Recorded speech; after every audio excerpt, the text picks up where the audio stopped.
नमस्कार दोस्तों, आज मैं लेकर आई हूँ गुप्त नवरात्रि के 5वें दिन माता छिन्नमस्तिका की व्रत कथा।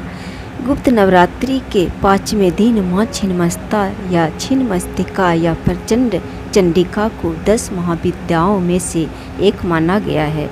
छिन्नमस्तिका देवी के हाथ में अपना ही कटा हुआ सिर लिया तथा दूसरे हाथ में कटार है।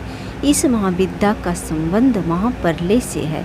इस महाविद्या को भगवती त्रिपुर सुंदरी का ही रुद्र रूप माना गया है। माता छिन्नमस्तिका की पूजा गुप्त नवरात्रि के 5वें दिन किया जाता है। इस दिन माता की आराधना करने से मनुष्य के सभी मनोकामना पूर्ण होता है। छिन्नमस्तिका देवी माँ छिन्नमस्तिका की व्रत कथा। पौराणिक कथा के अनुसार प्राचीन काल में छोटा नागपुर में रज नामक एक राजा थे। राजा की पत्नी का नाम रूपमा था। इन्हीं दोनों के नाम से इस स्थान का नाम रज रूपमा पड़ा, जो बाद में रजरप्पा हो गया। एक कथा के अनुसार एक बार पूर्णिमा की रात में शिकार की खोज में राजा दामोदर और भैरवी नदी के संगम स्थल पर पहुँचे। रात्रि विश्राम के दौरान राजा ने सपन में लाल वस्त्र धारण किए हुए तेज मुखमंडल वाली एक कन्या देखी। उसने राजा से कहा, हे राजन, इस आयु में संतान न होने से तेरा जीवन सूना लग रहा है। मेरी आज्ञा मानोगे तो रानी की गोद भर जाएगी। राजा की आंखें खुली तो वे इधर उधर भटकने लगे। इस बीच उनकी आंखें सपन में दिखी कन्या से जा मिली। वह कन्या जल के भीतर से राजा के सामने प्रकट हुई। उसका रूप अलौकिक था।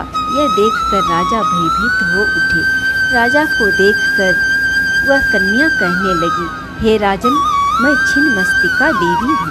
कलयुग के मनुष्य मुझे नहीं जान सके, जबकि मैं इस वन में प्राचीन काल से गुप्त रूप से निवास कर रही हूँ।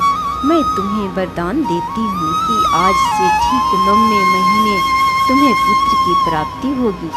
देवी बोली, हे राजन, मिलन स्थल के समीप तुम्हें मेरा एक मंदिर दिखाई देगा। इस मंदिर के अंदर शिलाखंड पर मेरी प्रतिमा अंकित दिखेगी। तुम सुबह मेरी पूजा करो। ऐसा कहकर छिन्नमस्तिका देवी अंतर्ध्यान हो गई। इसके बाद से ही यह पवित्र तीर्थ रजरप्पा के रूप में विख्यात हो गया।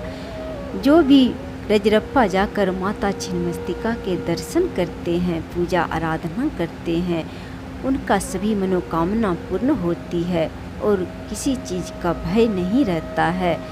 संतान सुख की प्राप्ति होती है। जय माता छिन्नमस्तिका।